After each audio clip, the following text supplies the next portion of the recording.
All right. Well, hello, everybody. Welcome to the virtual Austin Public Library. This is my best Diana Lennon impression for those of you who usually join us. Diana is the head of adult. She's head of adult services at the library. I believe that's her title. My name is Ashley, and I write about food and recipes at Big Flavors from a Tiny Kitchen. I live in Ossining, and I love the library, and I love cookbooks. And this program, Virtual Potluck, we've been doing all year, and it's been a lot of fun. We've been doing a theme every month, and we meet on 2 Tuesdays every month. The first Tuesday that we meet, we do a cookbook discussion, and that's today. And then the second time we meet, we do a cooking class from my kitchen to your kitchen. And I have a cat here named Hermione that's being the co-host, so she hopefully will not be too much in the way or climbing on things during this. But this month, since it's November and the holidays are approaching, I thought it would be fun to do a holiday cooking discussion. And then next week, the class is on Tuesday, November 16th at 6 p.m. And we're gonna make 2 of my favorite holiday recipes. One is my father-in-law's Italian stuffed mushrooms. They're really, really good. They don't have any meat. They do have a lot of Parmesan in them though, so they're not vegan, but I guess you could use nutritional yeast if you wanted to make them vegan. And then no mayo deviled eggs. So that's my version of my grandma's deviled eggs that were like the hot commodity at all the family holiday gatherings. And so it's kind of like one for my family, one for my husband's family, but they're always 2 that disappear super quickly. So when you registered for this, you should have gotten a PDF that's got a bunch of cookbook suggestions. Some of them we'll talk about tonight. There's always too many to talk about.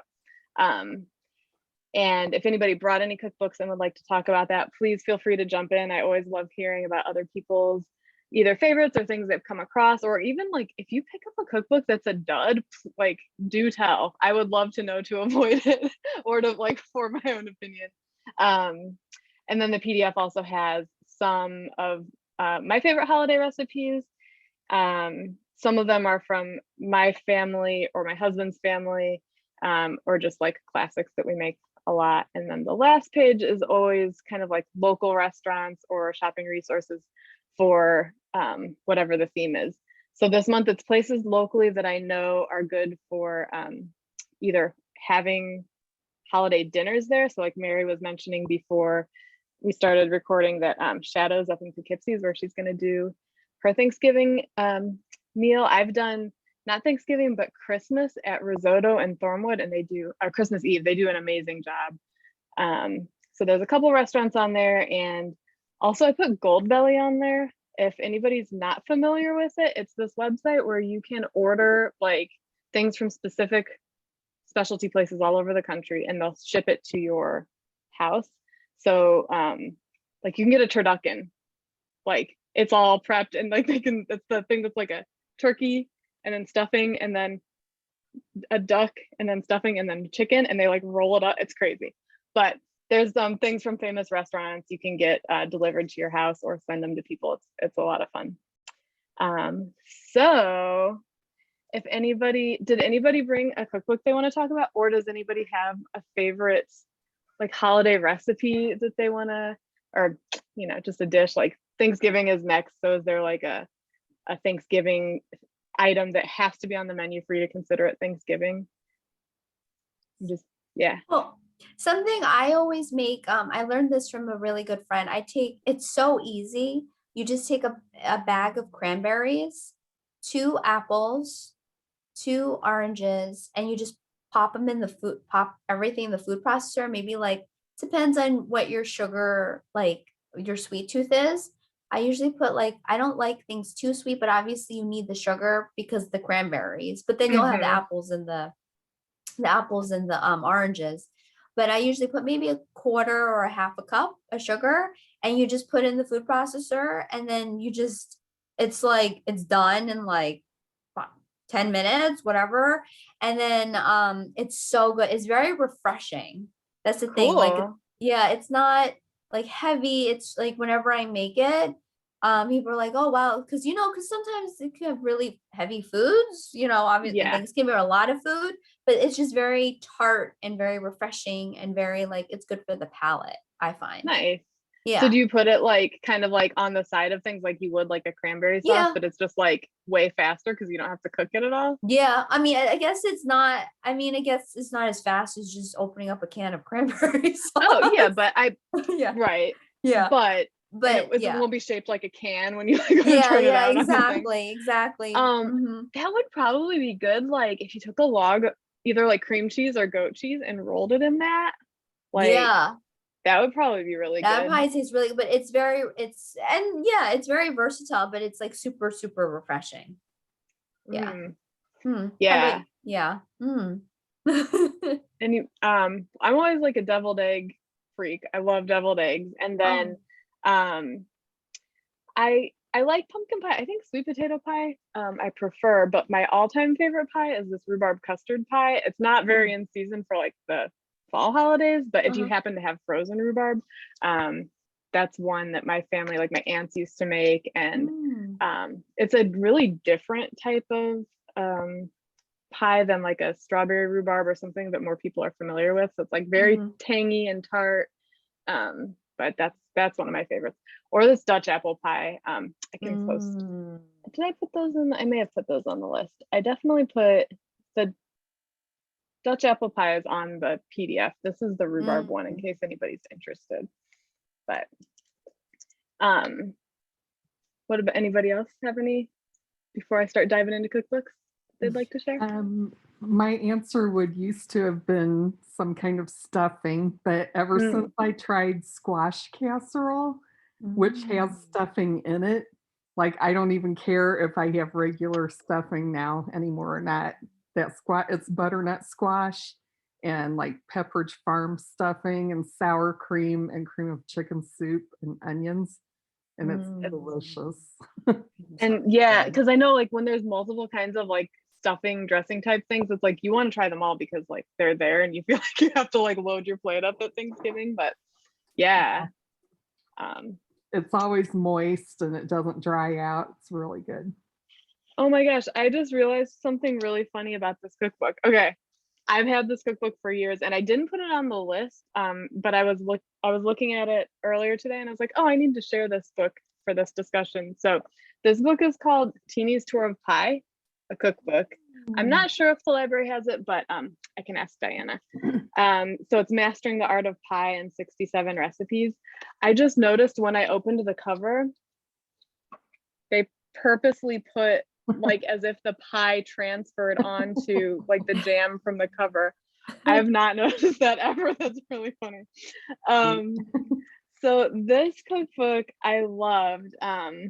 It's the author Teeny Lamoth went, she goes through her whole background of like how she got into baking, and then she teaches you like literally everything about pies. And she has a section on tools, things that she recommends and kind of tells you like the difference between the types of like rolling pins or pie cutter or pastry cutter.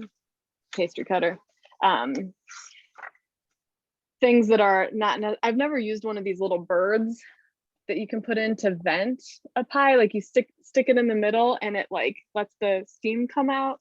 Have any of you used that before? No. I've seen them but never used it. Yeah, so she says pie birds were really not on my radar until I began the tour of pie. Pie birds are little ceramic birds that are placed in the middle of a pie and act like a chimney to help steam escape so the filling doesn't bubble and boil over. Rather than having to cut steam vents directly into your crust, you can use a pie bird instead. And then she's got instructions on page 23. Let's see. So does it leave a hole in the middle of your pie? I think so. Right? Like it has to. Because I guess those are like the pies that have like the one little, I don't know. That's kind of weird. So to use a pie bird, place it in the middle of your pie so it's resting on the bottom crust amid the filling. Cut out a small circle in the center of your rolled up top crust, making sure it's large enough to accommodate the top of the pie bird. Carefully place the top crust on top of the filling, being sure to position the circle you cut earlier around the bird. Trim and crimp as you would any other. So yeah, they're like burying the bird in the filling. That's blurry, but so you're still technically cutting about that. Yeah, I would rather it be kind of pretty, but anyway, she's got whole section on, she's got the 5 commandments of crust, which I thought was really cute. So there's start with ingredients that you love, give yourself enough time, chill a couple of your key ingredients. That one, she was saying like she's had people swear that a good pie crust is absolutely impossible unless you use the coldest ingredients. And she tells you which ones she thinks are true for that. Don't overcook your dough and know when to throw in the towel. Like, I feel like that's a good, like if it's beyond help, just leave it. And then the different types of fats and flours and when to use booze in your pie crust. So she uses vodka in some, because of a Cook's Illustrated article that talked about vodka making a flakier crust because it evaporates faster than water at high temperatures. So it can make a flakier pie crust, which I've made some of her recipes that call for that. And it was flaky. So she shows you like methods on how to line pie plates, how to crimp the crust, doing all of the different techniques. She's got really good photos for that type of stuff. And then her, what she calls teeny pies, Teeny, because that's her first name. I'm assuming it's her actual first name, but it might not be, but they're little 5-inch pies. And she has a whole section on how to properly make those. The freezing section was really interesting because she talks you through freezing the pie dough for the pie crust. And I've been using her method ever since. If I'm gonna make pie crust and I have time, I'll just make extras and then you can freeze them. And then you always have them. So she has you double wrap them in plastic, so it like really insulates them, and then put them in a bag. Freezing already formed pie crusts, like that are already shaped, you can freeze them right in the pie shells and pull them out. Or she talks about like freezing fillings for fruit pies and stuff. I think it even said there was something, I think it was this cookbook, about like you can actually freeze a pie. Oh no, I guess the shell, you freeze it in the shell, and then you can put like a bag of the filling that goes with it on it and like leave them together in the freezer without actually combining them quite yet.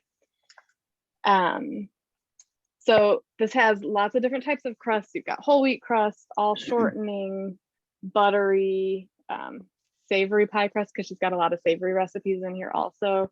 Gluten-free. I know somebody who usually comes to these is always looking for gluten-free, so she's got that in here. Graham cracker, pretzel, and sugar cookie crusts. So lots of different options. And then kind of like a troubleshooting guide. So when good crusts go bad. So if the dough is too dry, if it's too wet, if it's too melty, gluey, or if it has awkward shrinkage. So she's got lots of different troubleshooting tips in there for that, which I thought was kind of cool. And this isn't even onto the actual like pie recipes yet. She's got crumbles and creams. So there's like a cinnamon crumble, oat nut crumble, stuffing crumble, which sounds kind of amazing. It's butter and turkey, chicken, or vegetable stuffing mix. That's interesting to go on a pie. And then whipped creams with like different flavor variations, like peppermint, lemon zested, espresso whipped cream.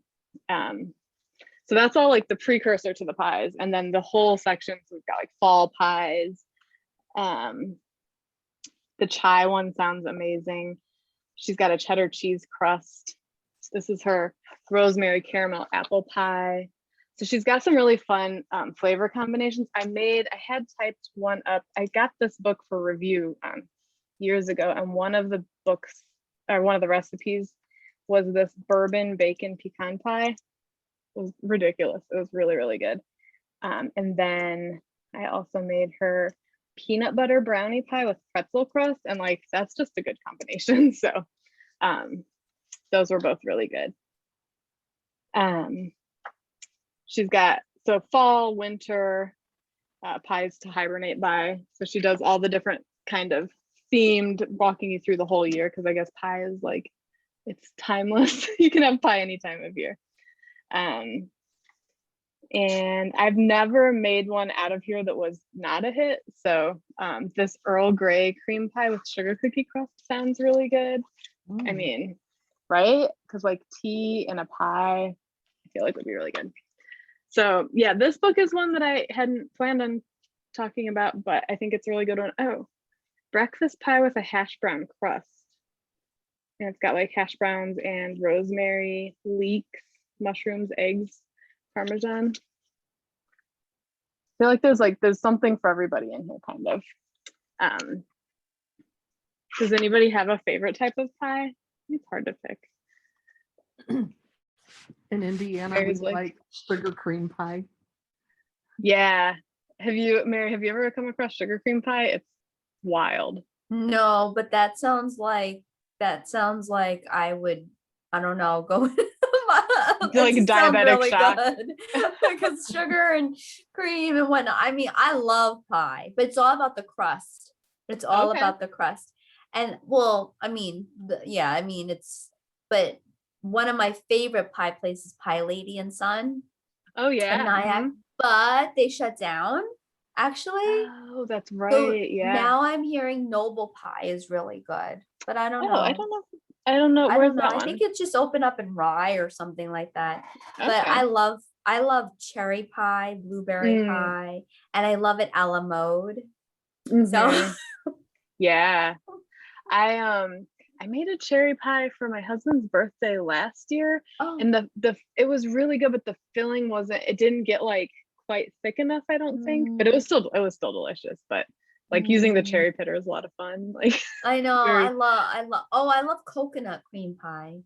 That was my grandpa's favorite, or one of his favorites. That was like we would get the frozen like Mrs. Smith's or whatever ones, and yeah, that's really good. There's a recipe for that in here too that I was eyeballing earlier today.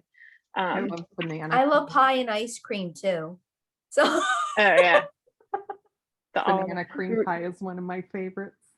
Oh yeah, banana cream pie is really good. And there's also this Hawaiian, wait, what's this? I love lemon meringue pie. I love anything lemon. I love lemon meringue. I made it once. It's very scientific because of the meringue. It was my first time trying to make meringue. And it's very like, you got to follow each step, otherwise you miss something and it just messes up. It's very specific. Yeah. I'm trying to remember the name of this one that I made for my supper club. Look, a Hawaiian pie. Yeah, okay. Royal Hawaiian pie. I had found it on all recipes, but it's it says this unique pie is bursting with bananas, flavored with pineapple juice and cinnamon. So you like soak the banana slices in pineapple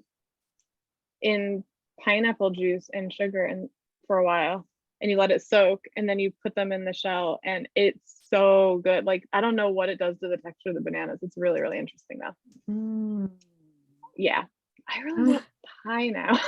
I really, really want pie now. Jean Jacques over in Pleasantville, they have really good pies. And we had some friends over this weekend, and they brought pumpkin cheesecake from there. Oh yeah. Yeah, really they have good stuff.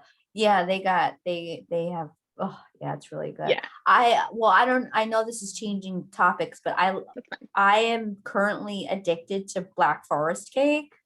Like, oh nice. Because it's the cherries and the chocolate, but there's an amazing Susan Lawrence. It's expensive, but their Black Forest cake is really good. But there's a German restaurant, Nadine's. Have you heard of it? Yeah, I have not had their desserts, but I love that place. That place is but their Black Forest cake is like, it's really out of this world. And they have a Linzer pie thing there, or Linzer. It's really good. It's really good.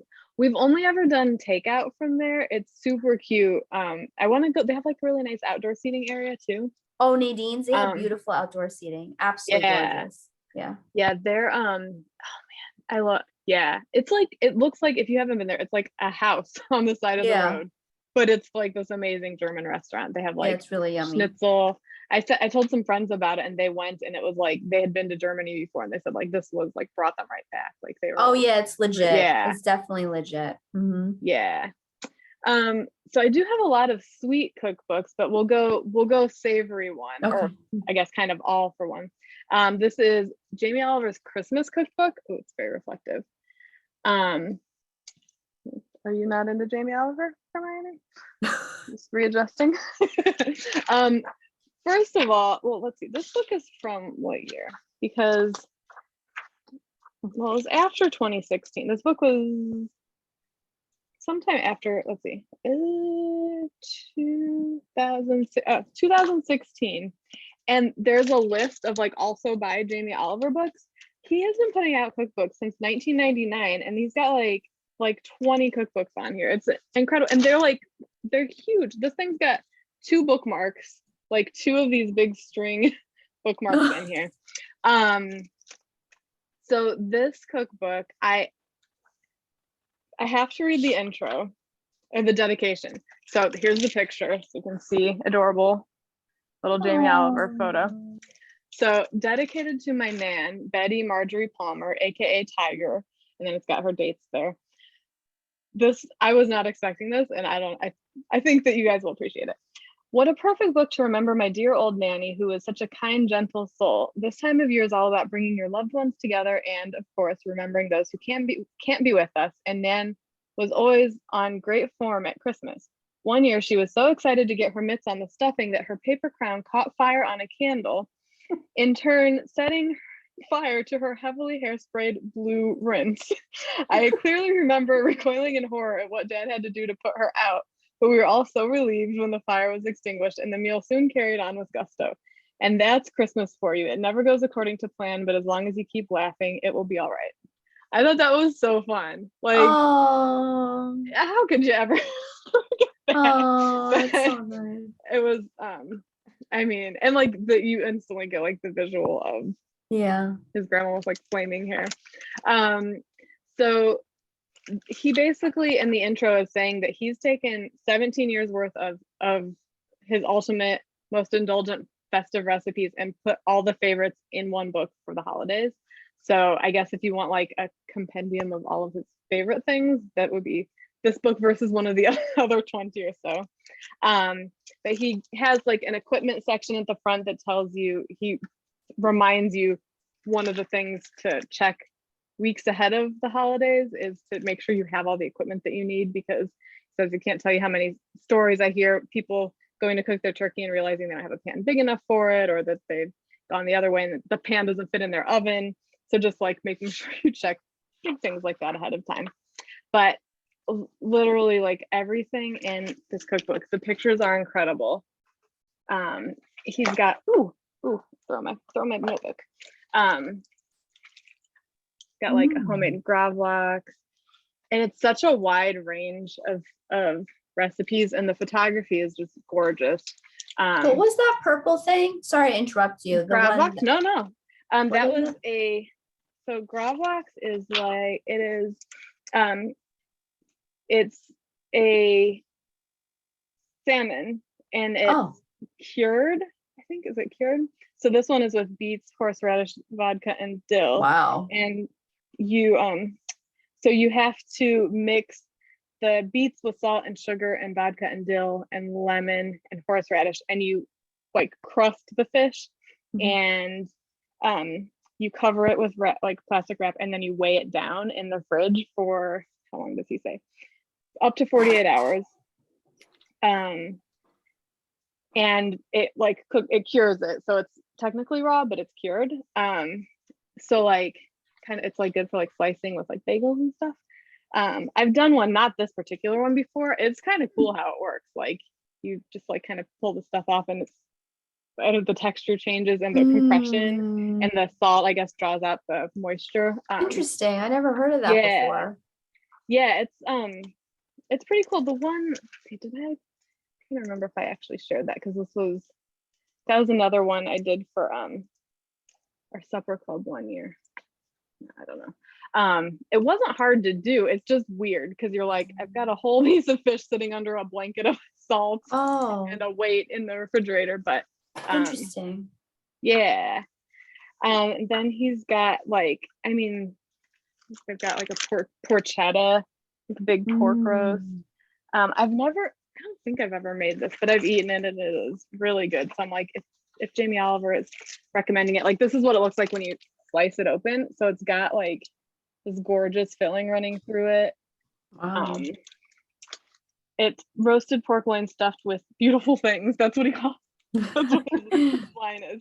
So his beautiful things are red onions, smoked pancetta, fennel seeds, chicken livers, sage, rosemary, wine, dried apricots, raisins, cranberries, pine nuts, breadcrumbs. So there's like a whole bunch of stuff in that, and then you like roll it up. Sounds very holiday-ish. Yeah, right? Like that's just perfectly. And then like chicken coated with, I mean, turkey coated with bacon. I've done this with a chicken once, actually, for I found a book at the library as a joke. I thought it sounded hilarious. It's called 50 Shades of Chicken, and it's a parody on 50 Shades of Grey. And they purposely write the directions like with like double entendres and whatever, like to make it sound a little saucy. And I can't remember that for that one, it was a similar like bacon weave on top of the chicken, and it was like talking about like, you know, like harnessing the chicken down or whatever. It was very entertaining. But the recipes were good from that book. But he shows you different carving methods, and like I was blown away by how many pictures, like full page spreads, were in this book. And this turkey Wellington I thought was really cool. I've only ever seen like a beef Wellington. So that one is turkey, and it's with Parma ham, mixed mushroom stuffing, and golden puff pastry. So, and now when I'm seeing the cranberry sauce on it, I'm picturing the cranberry thing you were talking about. That would be good on there too. So this, it's got everything from sides to appetizers. He's got some vegan dishes. So this one's vegan, and I don't know how to pronounce this. It's Moroccan. The word, it means snake, M''HANNCHA. Savory style with pearl barley, squash, and spices. So it's like rolled up like a snake, but it's a vegan snake, so there's no meat in the snake. And this I thought was really funny. I see the picture on the spread, but where is the actual? Pigs in a blanket gone crazy. So it's pigs in a blanket are genius, but lots of clever combos when wrapped in bacon are equally delicious. Why don't you mix it up this year and get people talking? I've given you lots of ideas here, so pick your favorites and have fun with them. So he's saying you layer one rasher of smoked bacon, and it must be smoked, on a board, and run the side of your knife along it to flatten it out. And then he gives you like different combinations. So like a knob of brie style cheese, one shelled walnut, and a fresh thyme tip. Or one freshly shucked oyster, one slice of pickled onion, one pinch of dried chili flakes, one fresh sage leaf, and one cocktail sausage, which is kind of funny because it's like sausage and bacon. It's like, you know, meaty. But I thought that was kind of like an interesting take on it. But yeah, this book just, it also kind of makes me wish I could do like a British holiday celebration. It's all very like super festive. But yeah, this book, do you guys like fudge? I just have this open to fudge. I don't like fudge, but I like to either. make it because it's the easiest thing to make. Okay. Do you have a favorite fudge recipe that you like? It was what's that brand? Eagle brand? Mm-hmm. It's a condensed milk or something. Mm-hmm. Or is it it's made of condensed milk fudge, right? Yeah, I followed a recipe on there. It was super easy and it was really good. So okay. I don't like, I'm not into, but I do like pistachio fudge from Long Beach Island that my neighbors have gotten for me before. Because I like anything pistachio.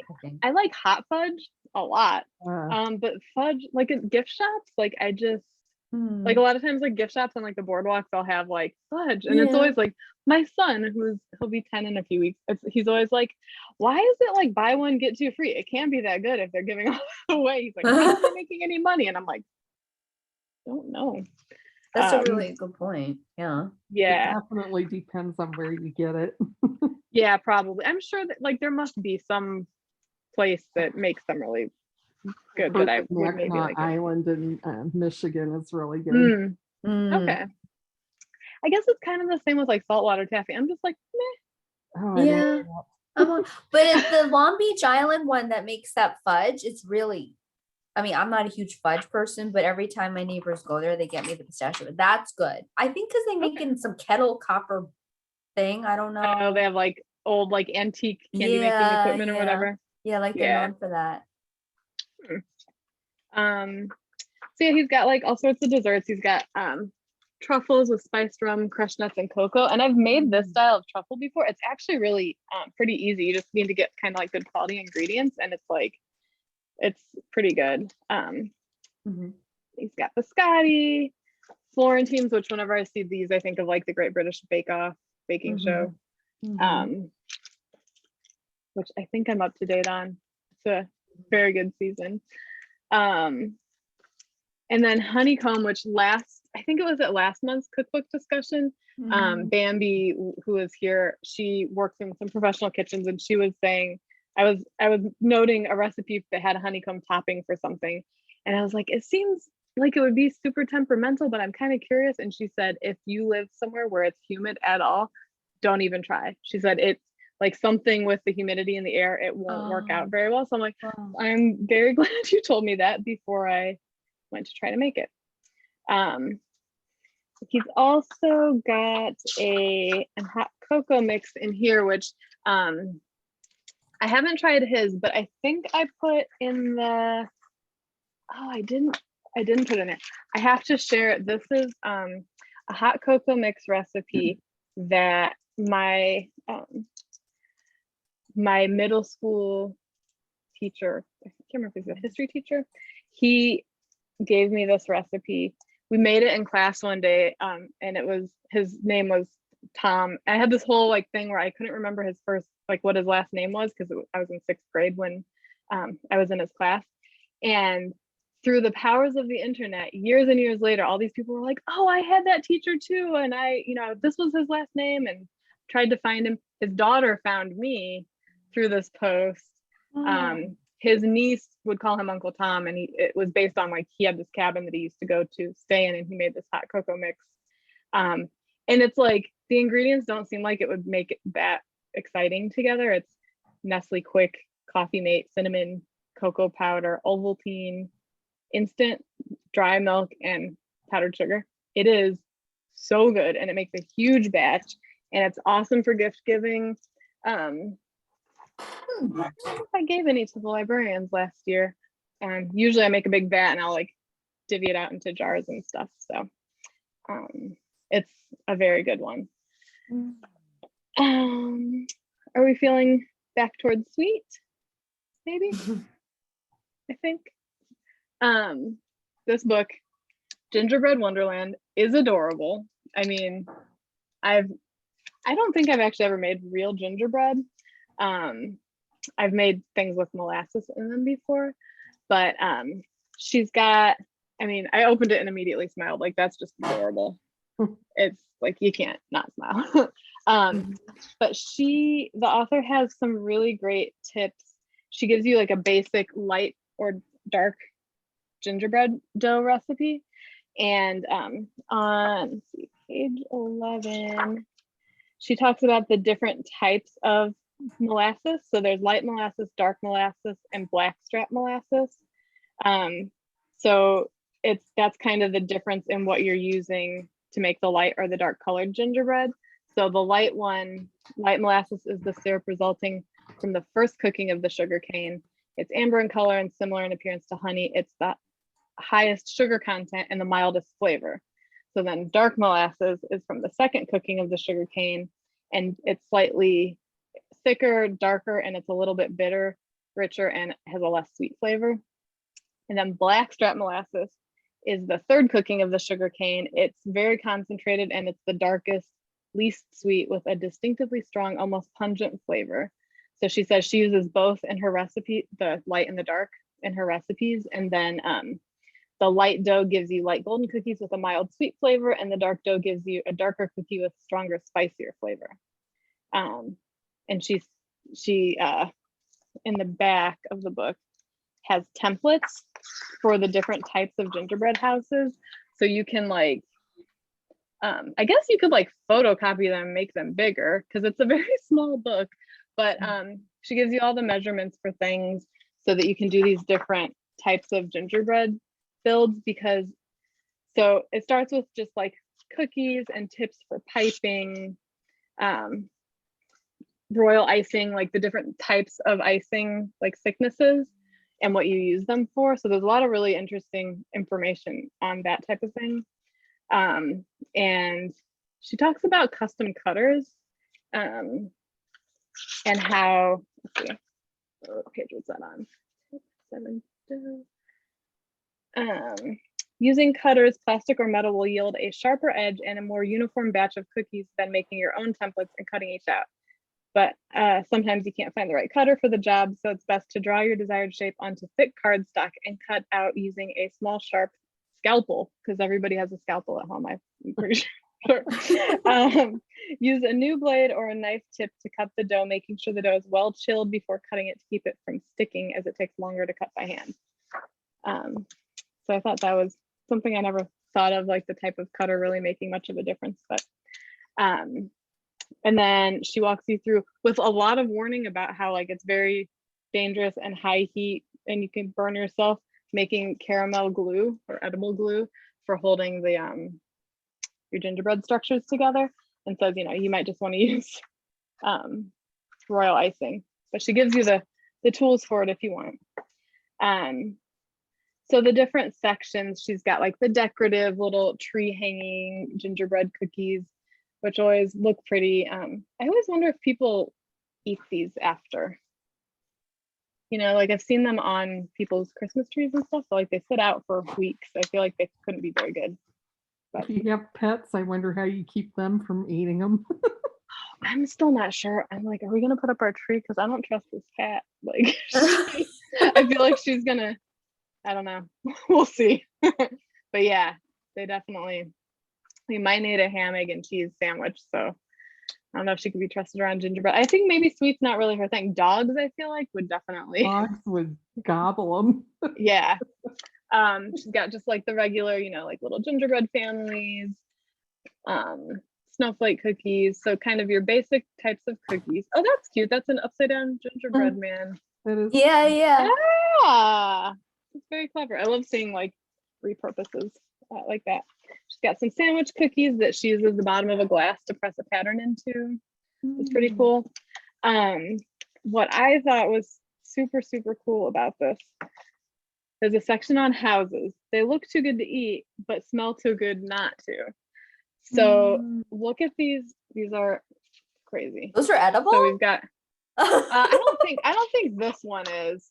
No. Yeah. This one's just, that's just for show. But so we've got a townhouse, and the templates are in the back, so you could make this if you wanted to. The holly roof house. Wow. Just the other piece. Oh, that's like with the slots so that you can stand, I guess, the other pieces up in that.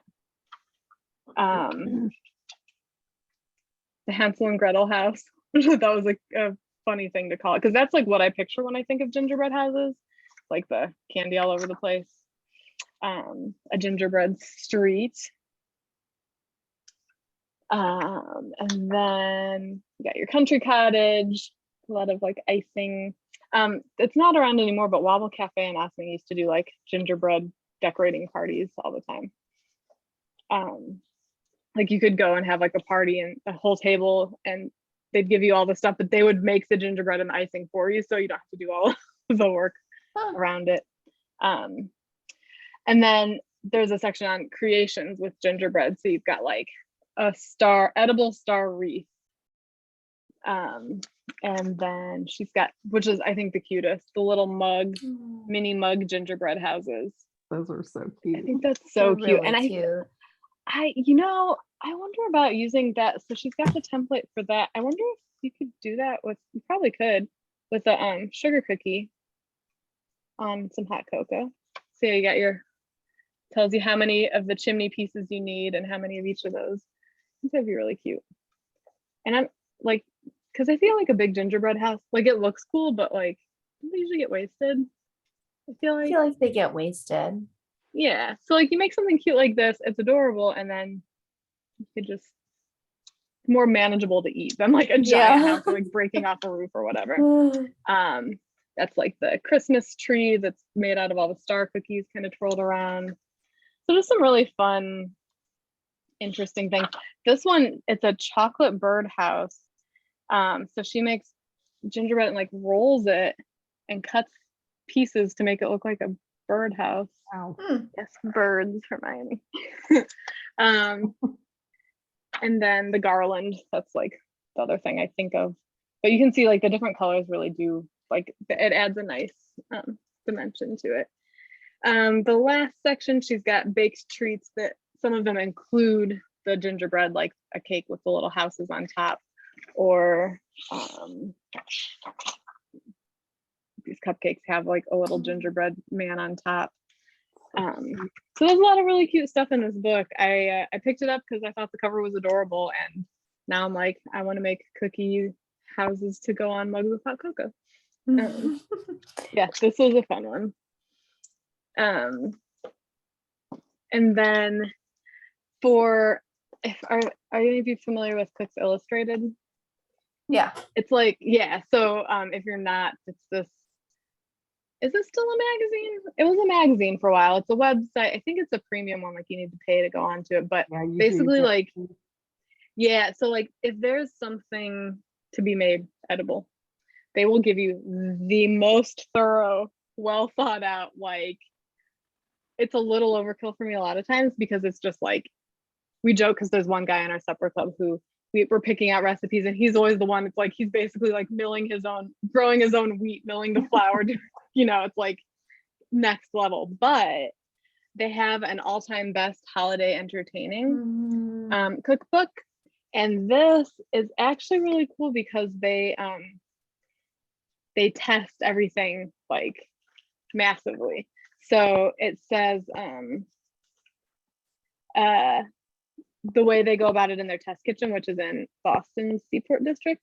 So it says, we start the process of testing a recipe with a complete lack of preconceptions, which means we accept no claim, no technique, and no recipe at face value. We simply assemble as many variations as possible, test half a dozen of the most promising, and taste the results blind. We then construct our own recipe and continue to test it, varying ingredients, techniques, and cooking times until we reach a consensus.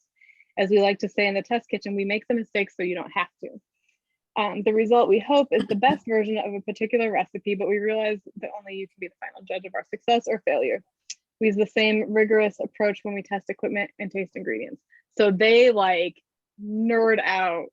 And I kind of like that they don't go in thinking like, oh, we all know that roasting the turkey is going to be really good. Like they're just like, we're going to try all these different techniques, and whatever the blind taste test reveals is the best, like that's the best.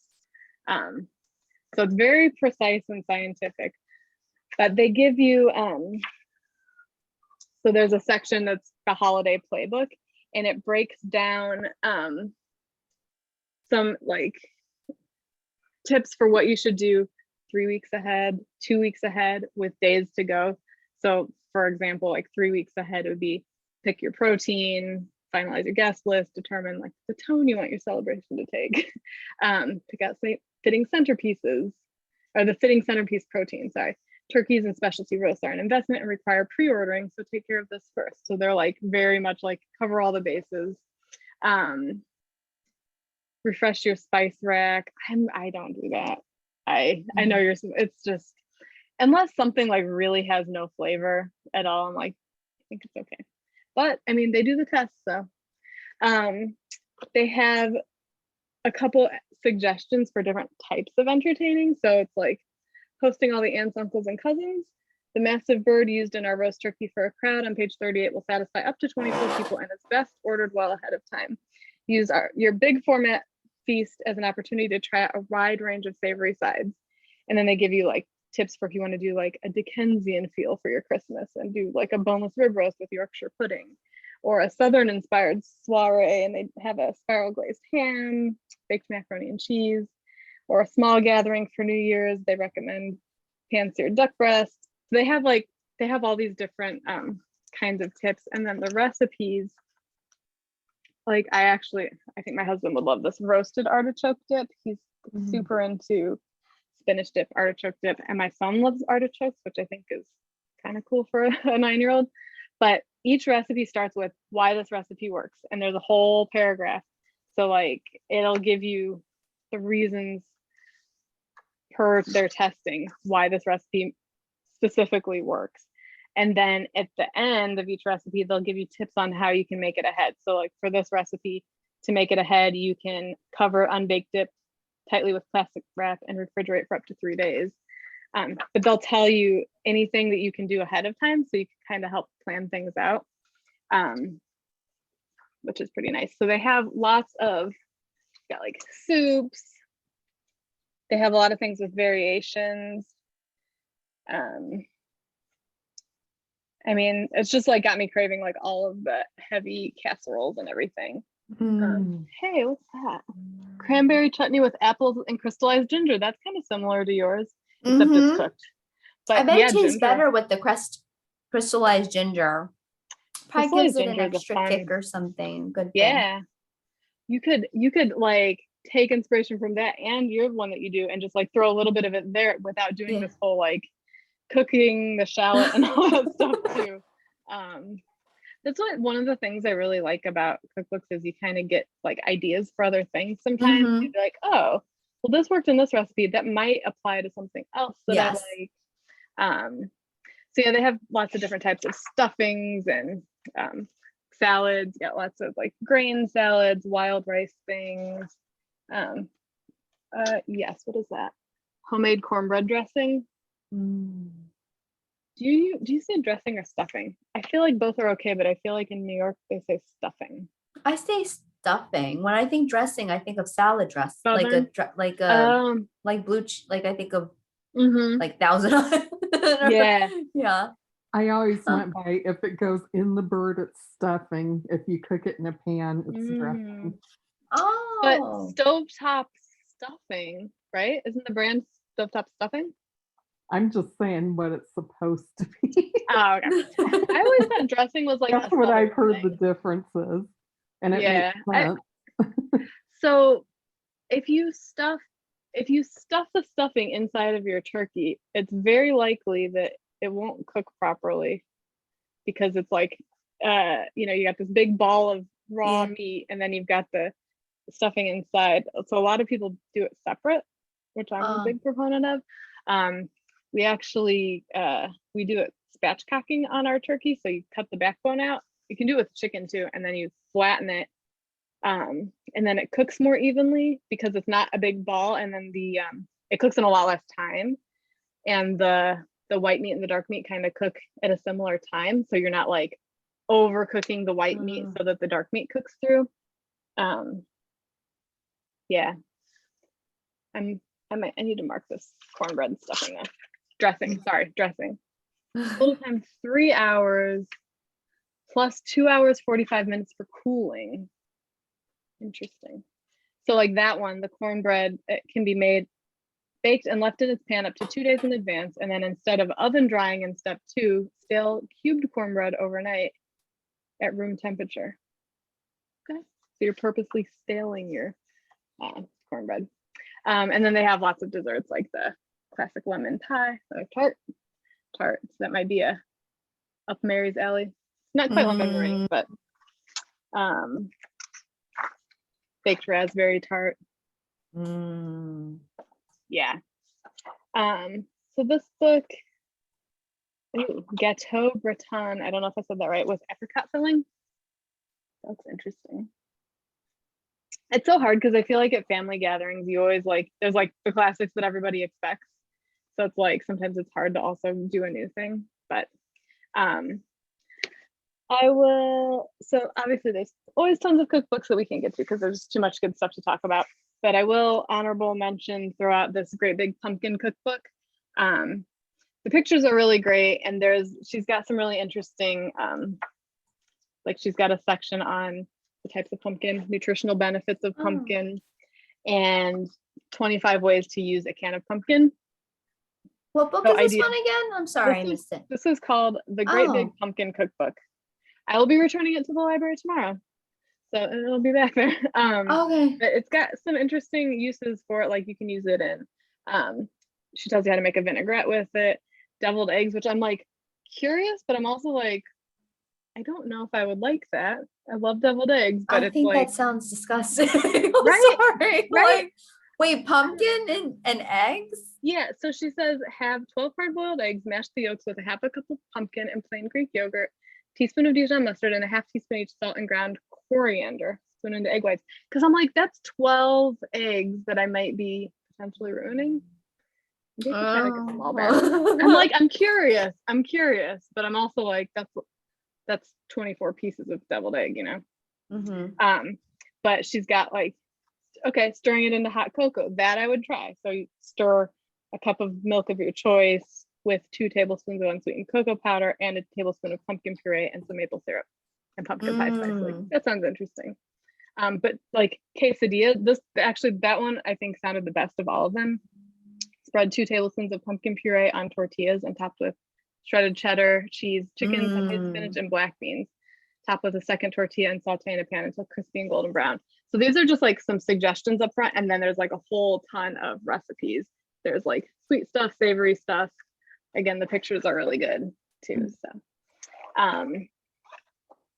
yeah, this pumpkin. The great big pumpkin. Wait, I gotta write this down. Yep, sorry.